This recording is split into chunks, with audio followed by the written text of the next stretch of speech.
cord's too short. I'm just going to put it in my pocket. I'm fine. Yeah, when I sit down, it's too short, but I just stick it in my pocket. We're ready to go. Can you get some people in here from your room, please?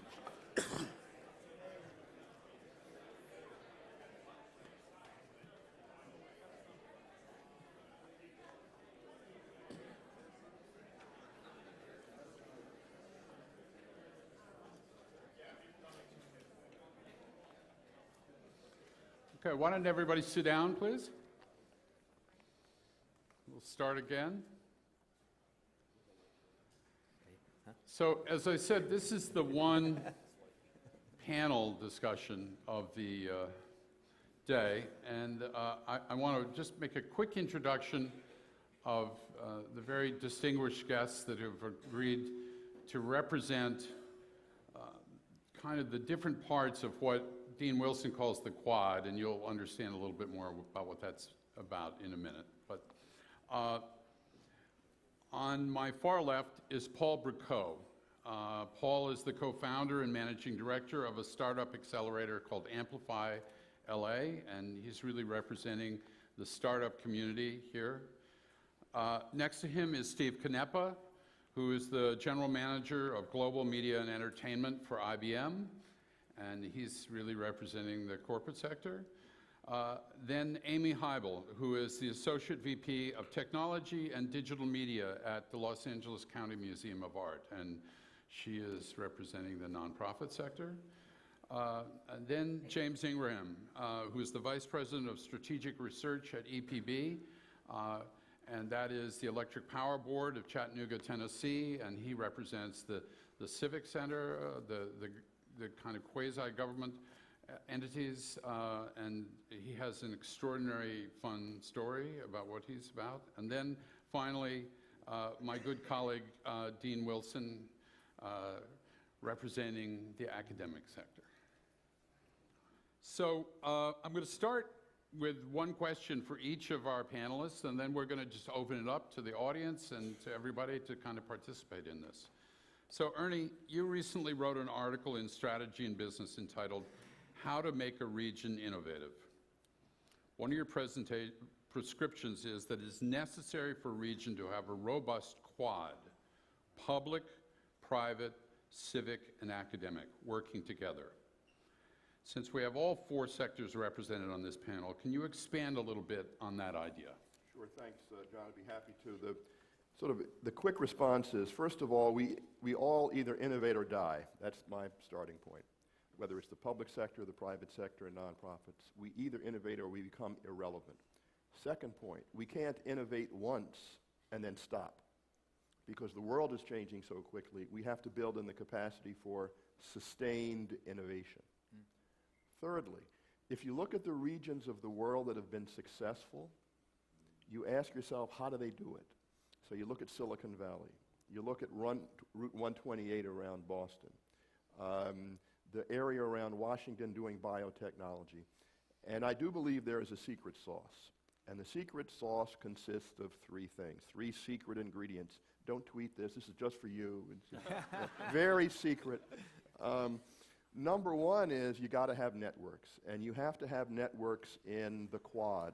Government sector, private sector, research and university, and nonprofits. If you have one of these things and it's robust, then you win. If you don't have one of these things and it's not robust, you lose. So that's a big point. But that's only one ingredient in the secret sauce. The second ingredient, in some ways the toughest one, is that you have to change your organizational structure and your organizational culture, as John was talking about earlier, and the institutional incentives.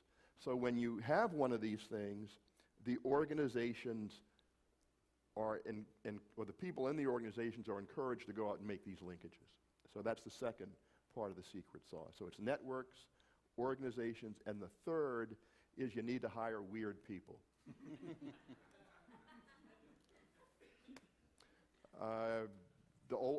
You got to get people who don't think in silos. They have to think around the corner.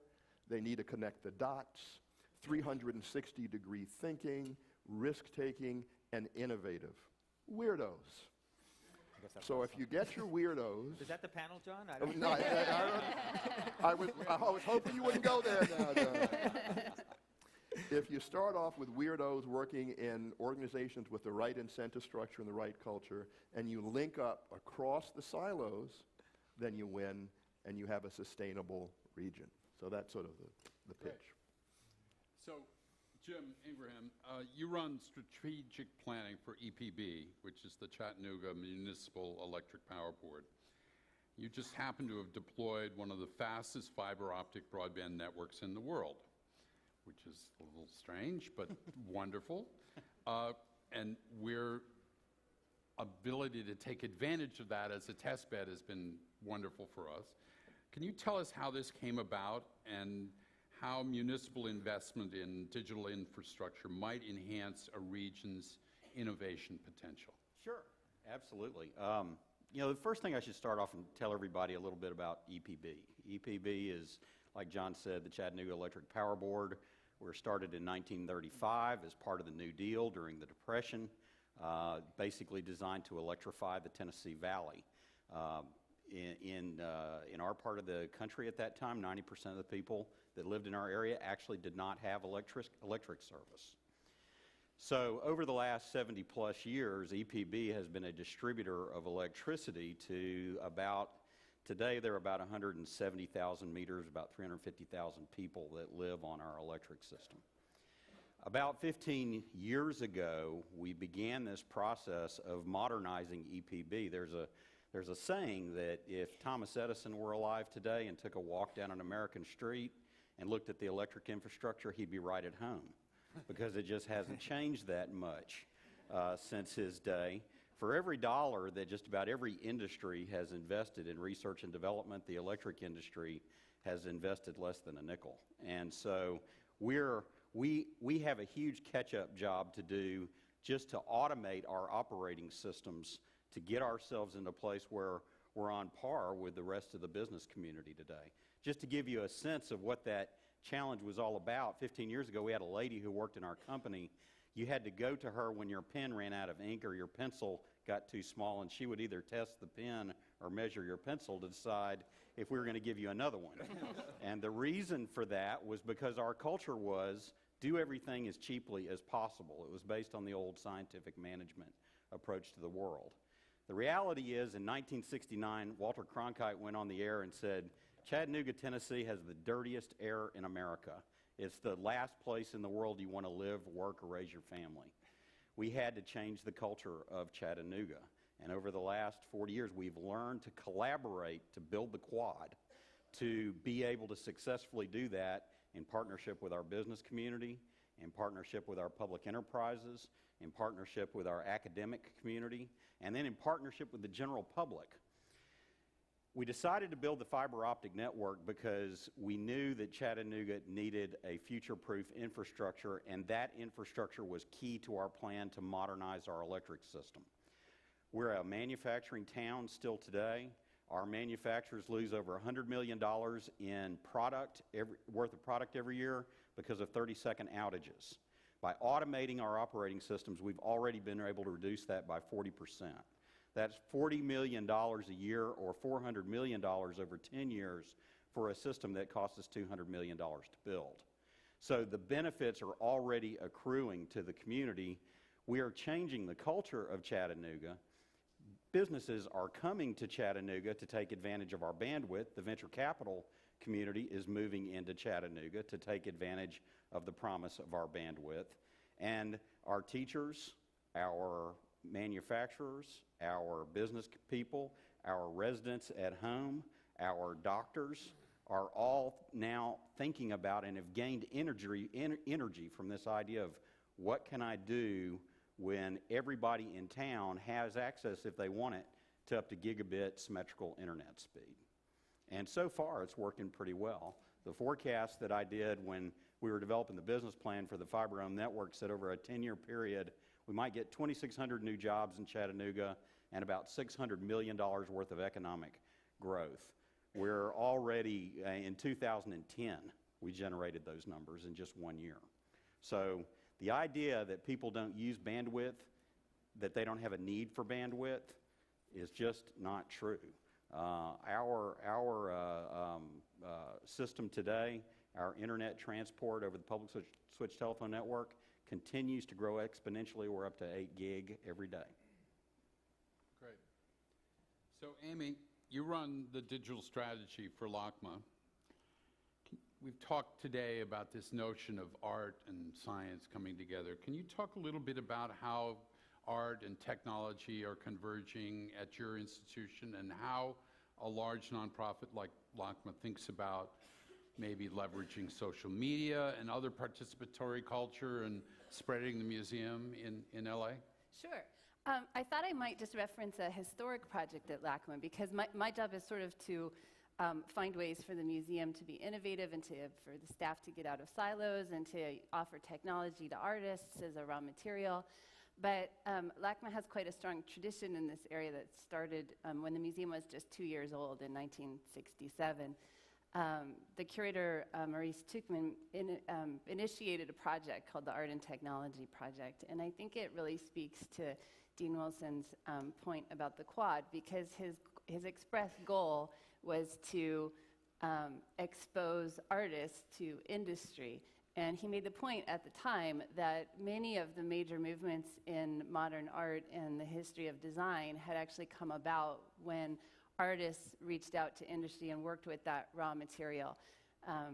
The Bauhaus is a good example, and Russian constructivism is another good example. And I would say that we're, again, in a moment when technology is offering this raw material that industry has a hold on, but industry addresses people in one way, and museums and cultural institutions and nonprofits more broadly address people in a different way. So I think that there's a role for the cultural sector to partner with industry, but to use that raw material to produce, and as Anne Balsamo always says, to reproduce culture.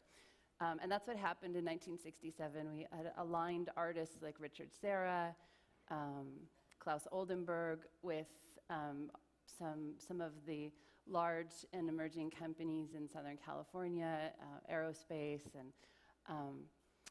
and there's a really well-documented history there about what worked about that innovation. One thing that I won't go into in any detail, but it's worth looking online. We've put our historic publications online so people can read them for free. And Maurice Tuchman wrote quite a detailed analysis of the contracts with the artists and the companies involved in this project, which produced a number of really important works of contemporary art that are still with us today, and a lot of really interesting documentation about what happens when artists intersect with industry. They said that one thing they were seeking to do is to produce monuments for a new age. Also to take products that were emerging from industry and rethink those products, to critique those products and to see what else could those products be if you put them in the hands of artists. One of the sections that they document is the fact that those contracts had to be designed to protect each party's interests and make sure that one didn't subsume the other. Not only did the companies not subsume the artist's interests, but the artist's interest and curiosity didn't go forward without input and specialist knowledge that was coming from industry. So I think a lot about that example.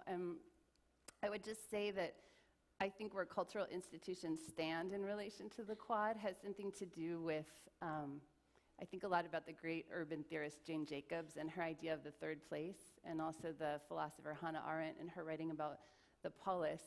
And in both cases, I think what they were calling our attention to is we need strong public spaces where people come together to be part of something that's larger and longer lived than themselves. And I think that's a place where cultural institutions excel. So we can take those dynamics and that energy and that raw material that's coming out of industry and commerce, but we can position that in a way or create a different type of environment where people come together and they talk about ideas. And those are the things that I think produce strong citizens and creative workers and new ideas. And I would also just say one thing that I was just talking to Perry about, which is that I think what characterizes museums, when you talk about fostering an atmosphere of innovation, I was thinking, well, we do that all the time. Like, we just hauled this big boulder across Los Angeles to create a work of land art. And what is it that we do that works well in those situations? And it struck me that I think we embrace the impractical in a way that, or the whatever the opposite of the pragmatic is. Museums tend to excel at that. And also, we are good at engaging in projects where people have ample time, particularly artists, or kids when we're teaching them how to make art or look at art, to engage in something that gives them a lot of time to think and doesn't have a timeline imposed by a group or a deadline. It has a structure, but I think true innovation, we always find happens outside of the press of pragmatic concerns and pressing deadlines. Great. So, Steve, you're in charge of IBM's worldwide media and entertainment business. And I wonder, I'm trying to think of why LA? Why did you decide to put your office here in LA? And the second part of it was, we've had a really amazing partnership between the Innovation Lab and IBM for the last 18 months. And what is it about the university that can help IBM in your long-term strategic goal of a smarter planet and other things? And how do these two things work together? Well, I think, one good reason to be in LA is USC's here, right?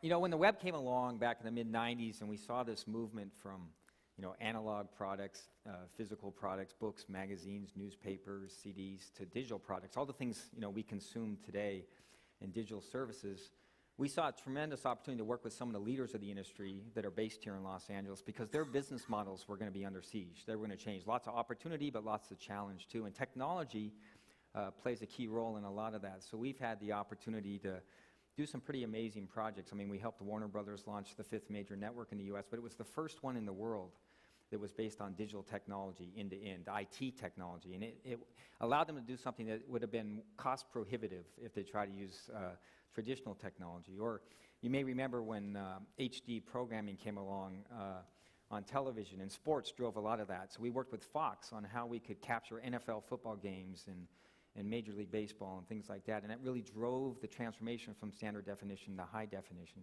So being here has helped us work with some of the leaders, but the reality is innovation happens all over the globe. So we have operations in emerging, established markets like the UK with the BBC, or Japan with NHK, or in emerging markets like India or China. And I think part of the advantage of being a globally integrated company is we get to see those innovations in those different marketplaces and participate in those innovations, and then help take those learnings and cross-pollinate those to other places around the globe. As far as our collaboration with Annenberg, it's been outstanding. Many of you are probably aware of our Smarter Planet initiative. You've seen a lot of our television advertising. A cornerstone of that is really analytics. We think analytics plays an important role in virtually every aspect of our lives, and in our lives in cities. We've been working hard to modernize transportation systems and power systems and government services all over the globe. But one of the things that's emerging, if you saw, anyone see the Watson on Jeopardy last year when we had Watson play on Jeopardy? That was interesting and it was kind of entertaining, but it was really important too. Because what it did is it showed that this whole new world was opening up where we could analyze human data, human language in real time. Computers have been great for years at numbers and data in columns and rows and keywords, but now we're talking about analyzing human language in context.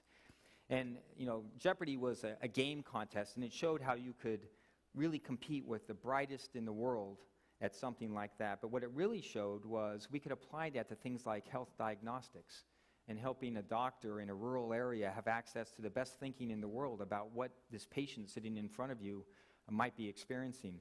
Well, the field that we started working on, this whole area of sentiment analysis, I think is equally important. We all think of the fact that when we're using tablets or mobile phones that we're consuming information, but guess what? We're not only consuming entertainment, information, news, we're publishing it too.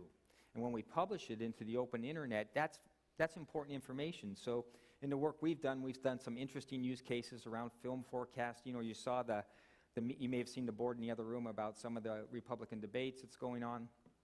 That ability to analyze human text at scale in real time, we think is really important, not just for journalism, and the thing that started this was, I remember we coined the term 21st century tools for 21st century journalism.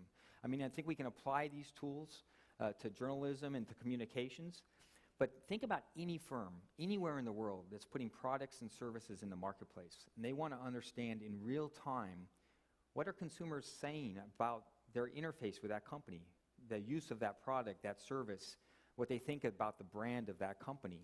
And we think this is a tremendous new opportunity. So we've gotten off to a great start. We've done some really compelling initial work, and we think there's tremendous progress to be made.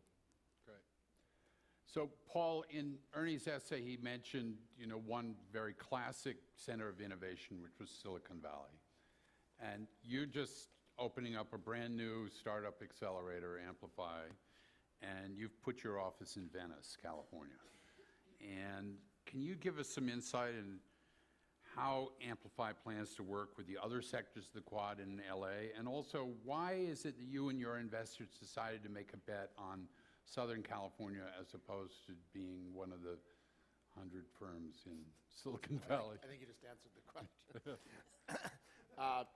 Well, first of all, I wish I could say that I had read Dean Wilson's article and had, by design, figured out how to basically put all the elements of the Quad. It's sort of been by luck and serendipity, because after reading the article, I realized how we had already sort of tied together some of the threads that were mentioned in the article. So I think we're lucky in the sense that we seem to be fulfilling the vision that you laid out. So first of all, what an accelerator is, accelerators, as opposed to an incubator, there's been one in Pasadena called Idea Lab for 16 years.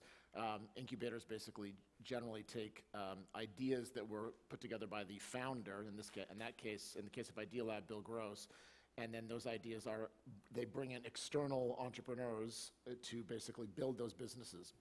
An accelerator brings in externally created ideas by entrepreneurs, and then those ideas get accelerated through a number of different means: access to capital, access to mentorship, curriculum, as well as business resources. So the first component of the Quad is the business piece, and so we've established ties to a lot of organizations, both locally and nationally.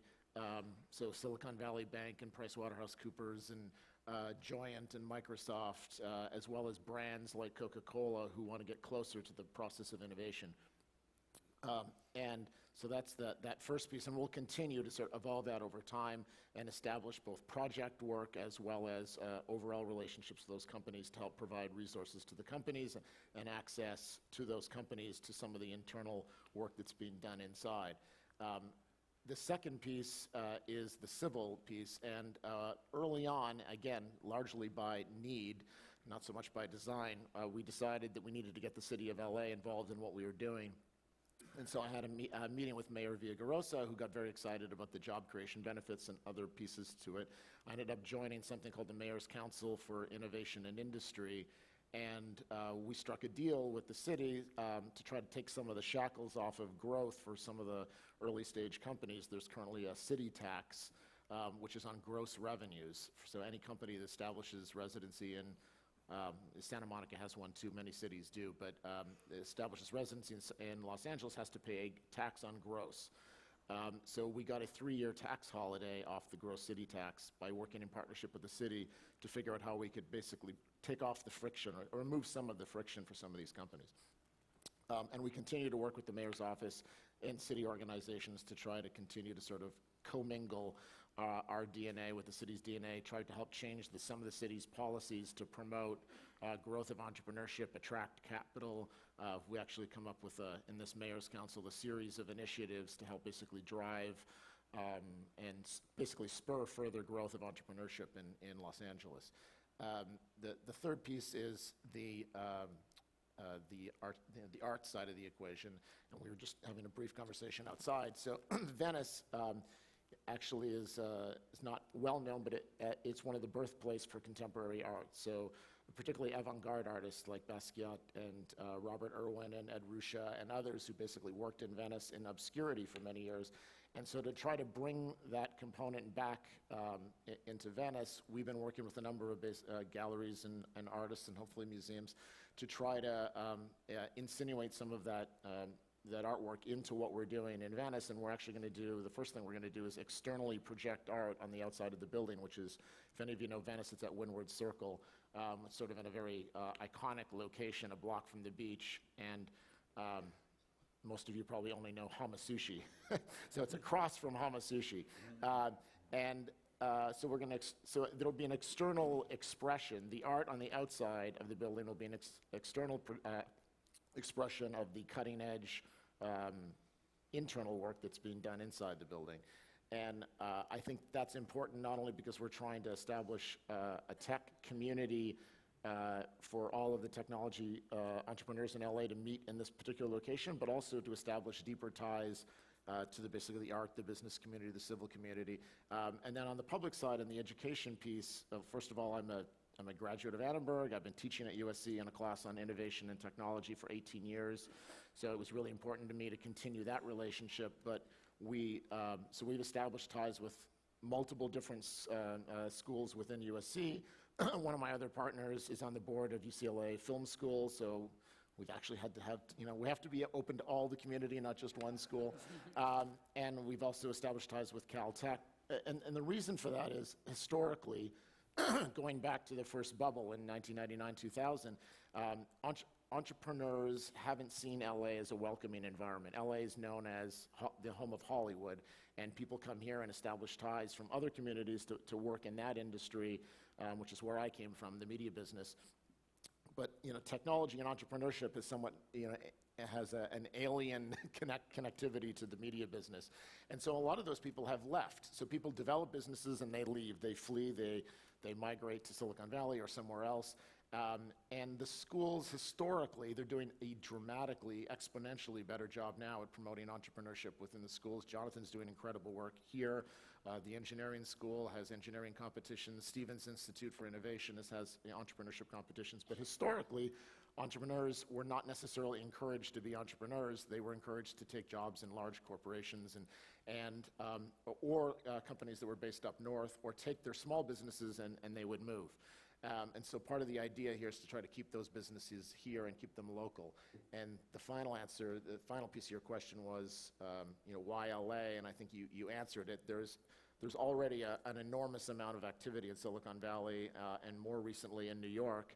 And having been a resident of LA for 22 years and someone that has worked in around digital media for that time, and teaching a class and having some of my students, two of my students founded MySpace and wrote the business plan in my class here at USC. So I've been close to this process of idea generation turning into businesses, and I wanted to do something that was here, based in LA, to keep those entrepreneurs here, and that's why we're based here.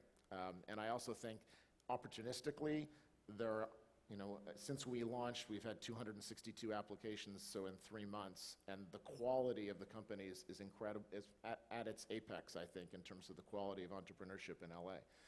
So that's the long answer to your question. So, Dale, I'd love you to bring up the lights and give somebody a microphone so that we can go out to the audience. But first, before we do that, bring up the lights now, but I really want to come back to this idea of why LA. Ernie has mentioned that obviously the Route 128 innovation corridor, the Silicon Valley innovation corridor, in which there were great universities, there were great firms, there were governments that were supportive and everything, and something really happened. And as Paul has said, LA has not been known for being a place where all those things came together. And so I'd just like to ask a very practical question. Aside from trying to play with tax structures and everything, what more can we do to make LA a place where innovation is really happening? And I just throw this out to anybody on the panel. Well, I would just say something from the point of view of the art museum. Irving and I were talking last night about the fact that some of the great cultural institutions on the East Coast were built in the 19th century, when on the when there was a strong orientation toward Europe. And I think one thing that makes LA so strong, and we definitely feel this in the arts, is the orientation toward Latin America and Asia, where there's so much energy and so much culture being made and new ideas emerging. And I think we can embrace that more. And I know that, at LACMA and at some of the other West Coast cultural institutions, we are reorienting ourselves to embrace that and think about what that really means, and to build collections that reflect that. So we're not, chasing after impressionist paintings that are, already hanging on the walls somewhere else, but instead thinking about like what are the really interesting examples that we can trace, between Korean, ancient Korean art and contemporary Korean art, or between Mesoamerican art and the codices that a contemporary artist from Mexico is creating now, that tell us about what were at one time emerging technologies and new ideas. So I just want to put out there that I think one of the great strengths of LA is this orientation to the east and the south that makes us completely unique, I think. John, one thing I'd say that's changing, as the world gets more and more interconnected. LA is and we've talked about this as a creative megacity, in the world. We're doing a project now in India. In India, where mobile is kind of the great equalizer, it's allowing the citizens of India to get connections to services and each other in ways that they never had in the past. We're working with one of the major telecommunication providers there, and we've created a digital media platform inside their operation, and that allows them to do services in India like digital billboarding or digital cinema and things like that. But what it also allows them to do is to connect to Los Angeles and the expertise that's in Los Angeles. And now a creative here could be working on a program or a piece of work during the day and ship it off to counterparts in India at night, and they can work on it during the night and build expertise there and come back, and it's available for the next day's work here in Los Angeles. I think that kind of connectedness, that kind of communication that can be enabled now takes adds a couple of dimensions. One is it makes the expertise that's here physically extended more around the globe, and so the power of that expertise, the power of that capability gets shared in real time. And the second piece is innovation doesn't just happen here, even in the media and entertainment world. And so as innovation happens in other markets, that innovation, that creative capability can be connected back to Los Angeles and only further enhance Los Angeles' position as one of the leading creative megacities of the world. So I think some of those technologically driven capabilities allow for communications, for collaboration in ways that in the past we couldn't have done. I think the L word is really critical here, which is leadership. And I think we've got LA has a choice, and I'm a relatively recent immigrant to LA, but it's striking. LA can become more and more like Silicon Valley, or it can become more and more like Detroit. Not a happy vision. What strikes me, though, is that in conversations I've had with people in the business community, across the Quad, there is a recognition that there's this tremendous potential that is locked up at the end of the freeways, and that we have got to find a way to bring together conversations among the leaders of the private sector, university sector, research and development, nonprofits, and government. And those conversations are tougher to have in LA than they are in Silicon Valley, because we are so spread out. But I think if the leadership is willing to step forward and say, we are going to make an investment in the future, in the creative future, in the civic future of Los Angeles, then incredible things can happen. And I'm optimistic because I've had the good fortune of talking to people in all four sections of the Quad. And what I hear is, we're ready to do this. And so I think with some of our colleagues on the stage and the audience and others in the city, that we're right on the threshold of being able to do that, if the leadership will mobilize itself to make that happen. So does it become an issue, you talked about having a bunch of weirdos, present company No, excluded. no, no, but we take that as a badge of honor. Oh, okay. You all know that I started out in the rock and roll business, and that was always, thought, you know, the people who were slightly bent were always the most interesting players in the band. And so in that sense, the notion that artists, of which LA, as you pointed out, Amy, LA has a lot of them.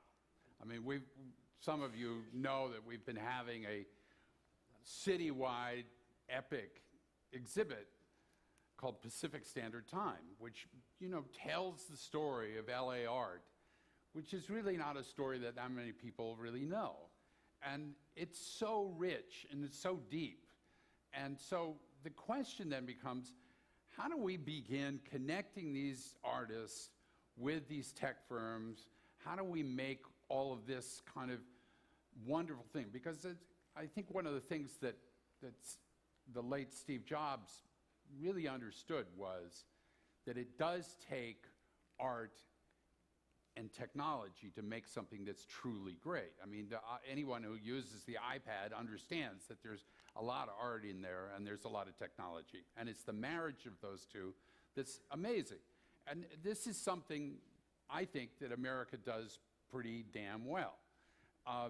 And so how do we do more to make LA this center of the place? And so I really want to open it up to the audience with questions, thoughts, suggestions.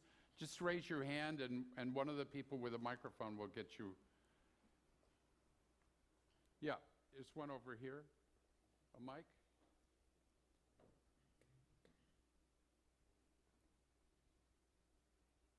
And identify yourself as you... Yeah, hi. Phil Lelyveld, USC's Entertainment Technology Center.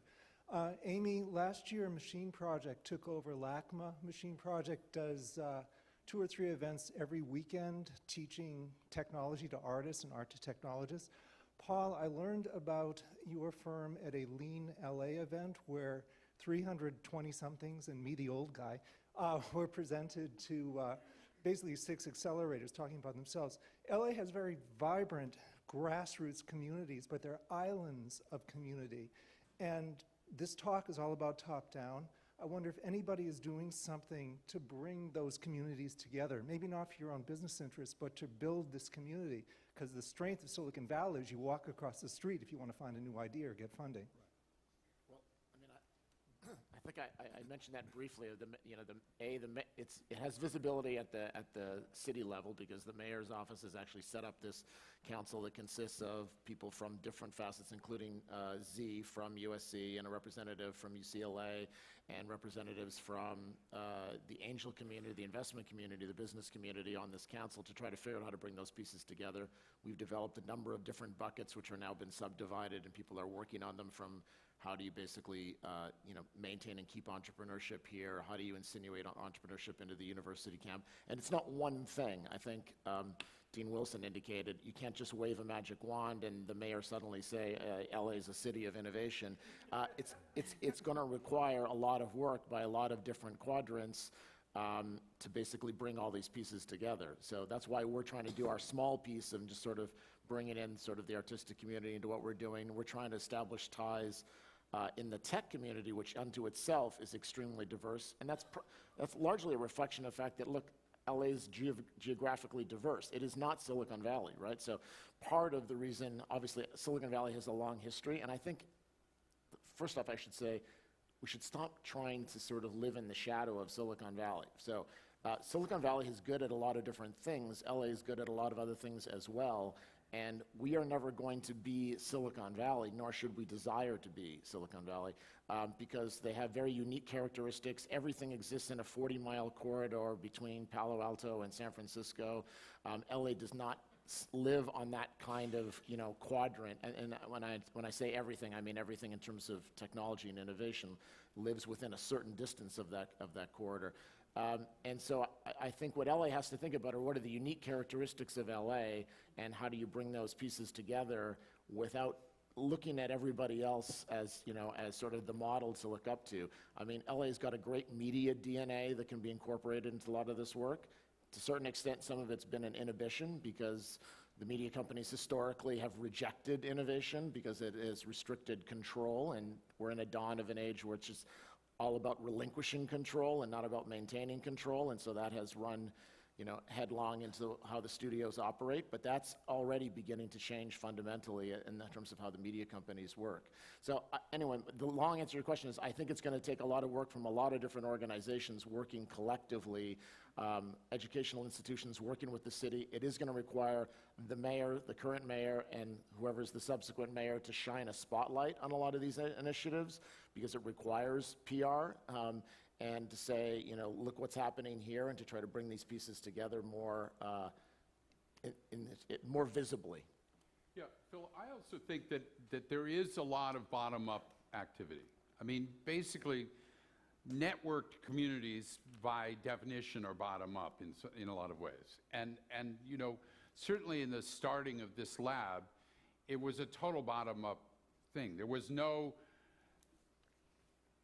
provost from on high deemed that you shall be interdisciplinary, that you shall, Viterbi and, Annenberg should work together. We just went out and found engineers because we needed them. And they were kind of thrilled to come over and play with the kind of cool stuff that we wanted to do. And nobody told us to do it or told them to do it. And there wasn't even any money for them to do it. I mean, it was just, it happened. So I really do believe that this bottom-up thing can happen. And partially, we have a physical distance problem, as Ernie and everybody's pointed out. And in that sense, when we look at a place like Chattanooga, maybe you guys have got a little bit easier time of it in terms of you could see where the center of the community actually is. Well, I think that's true, but I think at the same time, we elected to use our scarce resources to join the Annenberg Innovation Laboratory because we wanted to be connected, network connected to Los Angeles. We wanted to be connected to this university. Right. We wanted to be connected to the arts community here because our customers, our citizens identify with it more than they identify with just about anything in the world. When we talk to them, they identify with Warner Brothers, they identify with Paramount, they identify with the studios out here. It's a lot easier for us to describe this new world to them in the context of what they see on TV, as opposed to some esoteric idea of a new technology that we might not all understand yet. Who else has a question? Anybody else? One over here on the left. Yeah, can we get a mic over here? Hi, I'm Daniel Ornstein from Warner Brothers. I want to just dive a little bit deeper into what Paul just kind of touched on, which is, I guess, the elephant in the city, so to speak. And I guess I'm curious about how, if the studios were completely open-minded and starting from scratch, what would be the ways that you would advise that they could contribute to kind of building this, kind of ecosystem in LA that we're talking about that fosters innovation and I guess the kind of the flip side of that is, what do the studios have and the big content companies have to bring to the table to help that entrepreneurs can maybe leverage besides our capital? Thanks. Well, look, in terms of what the studios have, obviously they have media platforms, right, which disseminate information. They also serve as petri dishes for the growth of technology. I mean, while I did say the studios have rejected new technology, primarily everything that's happened in the media business has happened in terms of the growth of profits in those businesses happened because of technology, right? Every single platform, be it the advent of the VCR to the current DVR and what's happening in mobile technologies and adding more economic and distribution platforms to distribute more content in different ways and generate more revenue has all been because of technology. Now, there's still been that historic push-pull relationship. I don't know if I could say if the studios were to start from scratch, because that's a hard question to answer, because what would they be if they started from scratch, right? They're effectively content generation and distribution entities which rely on marketing and finance to basically disseminate that content, right? Historically, they used to produce a lot of that content in-house. A lot of that has now been done out of house over the last several years. I would say what they can do is work more hand in hand, and I said this is already starting to happen, so I think they're already beginning to transform. In part, it's because they have to, because they look at the music business as an analog and they realize that, that could be them. And so they've started to figure out how could we rapidly re-engineer ourselves and insinuate innovative practices inside the company, inside the studio system, to try to, change for the better. Because as you migrate from analog to digital, it doesn't go like this, right? It goes like this. And that's a scary transitionary period. So I think they're doing the best that they can currently under the current environment, but bringing in more early stage entrepreneurs into the studio system, perhaps funding small projects, having media executives interface with early stage entrepreneurs and understanding how they're trying to tackle problems, present studio problems or network problems to the entrepreneurial community and say, here are our challenges, help us.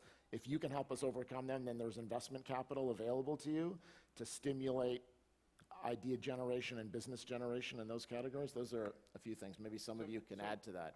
I just want to ask Steve one question. I mean, obviously, we have a lot of incredibly bright young students getting ready to graduate. And they look at the opportunities, there's maybe Facebook, or maybe there's IBM, right? Or maybe I just start my own company, right? How does a company like IBM attract the kind of entrepreneurial human capital that wants to do great stuff and can see that maybe IBM could support something great? And obviously, a lot of the work we're doing together we think is doing good for the world and making traffic flow easier and all stuff. But how does a big company like yours attract that kind of human capital? One of the ways is through what we're doing with the Innovation Lab. We have a very extensive academic initiative inside IBM. So as great as our relationship is with USC, we have a similar kind of relationship with academic institutions all over the globe. And the idea is that we stay connected to the next generation of students and leaders that are coming out of some of the leading institutions. So that's one way. IBM has kind of a unique challenge in the sense that we don't make consumer products. So you don't see the IBM brand on your mobile phone or on your tablet computer. I mean, we used to make PCs, and we invented PCs, but we don't even make them any longer. So I think one of the things that's behind our Smarter Planet initiative, as an example, is to make it very real, what IBM does and how we make everyone's life better in some way by working with companies around the globe. And I think working in really advanced areas like we're doing here at the lab in innovation around the ability to apply the real-time analysis of human language to all kinds of different problem sets that opens up all kinds of innovation, whether that's advanced transportation systems or better healthcare systems around the globe, or how to make sure that the food supply in the world is done well. There is such a broad set of applications of technology that we're working in that I can guarantee you, no matter what your passion is, what your interest is, there's someone in IBM that's working on that area. And I think that makes us a very vibrant company. So we have time for a couple more questions, and then we're going to go to lunch. Anybody else have there's one in the back there.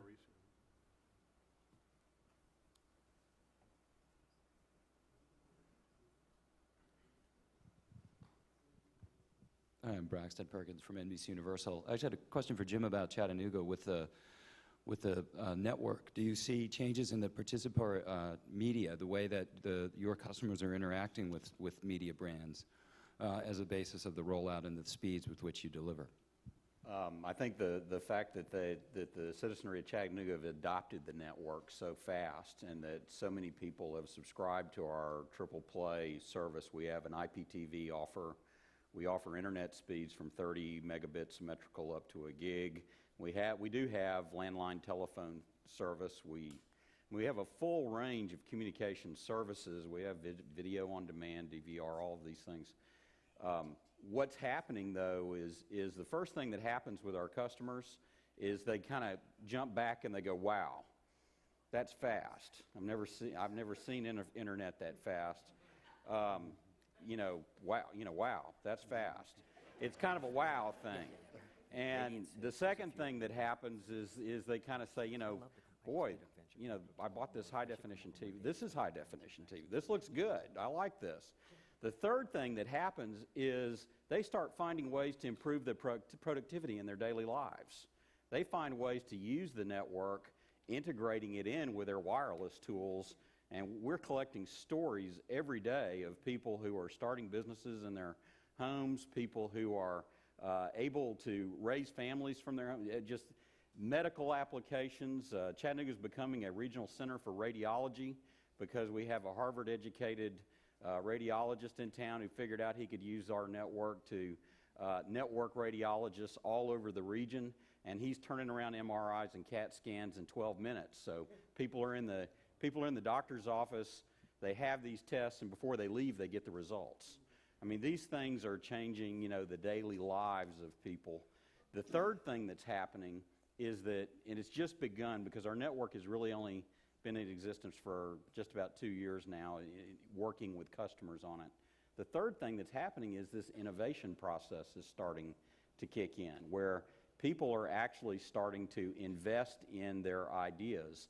This was, other than you can't say no to John, it was one of the big reasons we got into the lab when he came to Chattanooga to see us. But the reality is he kind of had us at hello, because we want to be a part of a community like this where those ideas are growing exponentially, and literally the number of people in our community are not large enough to sustain that continuous innovation that you're talking about on the scale we'd like to see it.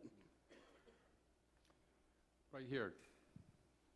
Hi, I'm Mauricio Mota from The Alchemists. We're a company based in Rio, LA, and London, and I wanted to ask the Dean about his vision about cities and about the experience between Rio and LA that we have been seeing for the last 2 months, is like bringing the government, the city of Rio, to participate on the Innovation Lab and so on.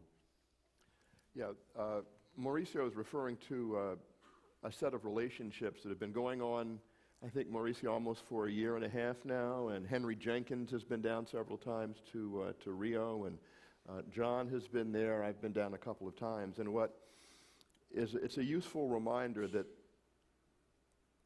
cities all around the world are struggling with the same issue. And one of the things the mayor of Rio said, he says, I get calls from Detroit, and I get calls from automobile makers, and they want to come talk to me, and they want to build plants. He says, I'm not so interested in that, because I want new industries. I want creative industries. I don't want dirty industries. I want clean 21st century industries, so that the creativity of Rio and Brazil can be expressed, but also so that people can have better health care, so they can have a less congested area. And I know that IBM is working very closely with the city of Rio and has one of its most advanced centers for coordinating city services in Rio. And I think this gets back to something that probably everyone on the panel has said, which is that we have got to break down these silos. No one has all the information and all the perspectives they need, not only within each silo domestically, but we can learn a lot of things from Brazil. We can learn things from China. We can learn things from India. And I think the challenge for great universities, those of us in Los Angeles and everywhere, is to link these things up. And I do want to say, maybe, is to issue, if I may, John, an invitation, especially in a city like LA, because we're so diffuse and hard to get around. I would like to offer up the Annenberg School in USC as sort of the Switzerland of LA. All right? We don't have a lot of dogs in the fight. And I think that one of the things that's really been great about the work that you're doing here, John, and with your colleagues, and what we've seen also when we go to Brazil, is that universities can be the convening place where the private sector folks, and that includes not only large corporations like IBM, but startups. we've heard descriptions of that. They have to come together. And we think that the University of Southern California is a good place for that to happen. And I know that with as the Annenberg Innovation Lab continues to grow, that we're looking for more and more partnerships, both with the people in the room and beyond. Yeah, I think it's a perfect kind of coda for this because, as Amy said, one of the great things about LA is it is a city that is looking south to Rio, it's looking east to Shanghai, we have relations with Paris. I mean, these big creative megacities that we talk about are linking together, and they're almost like city-states. The other night, John Seeley Brown and Irving and I were talking about, you know, on some levels, these are city-states. And they're going to make almost their own foreign relations, their own connections. When I think about being in the TV business in India, I say, well, I'm going to Mumbai. I don't say I'm going to India. I'm going to Mumbai, and that's where it's happening. And so we kind of issue an open invitation to everybody who's watching us on the streaming site as well as everyone's here, is we do want to be that place. So with that, I have to make one quick announcement before we go to lunch, which is from the other room, from room B, we're missing one iPad in a black case that we put out all these free iPads, and if someone by mistake picked it up, could they make sure they get it back to Kathy? And with that, lunch is served in the, oh, we found it. Okay, thank you. Yay! Give yourself a round of applause. Thanks, gang.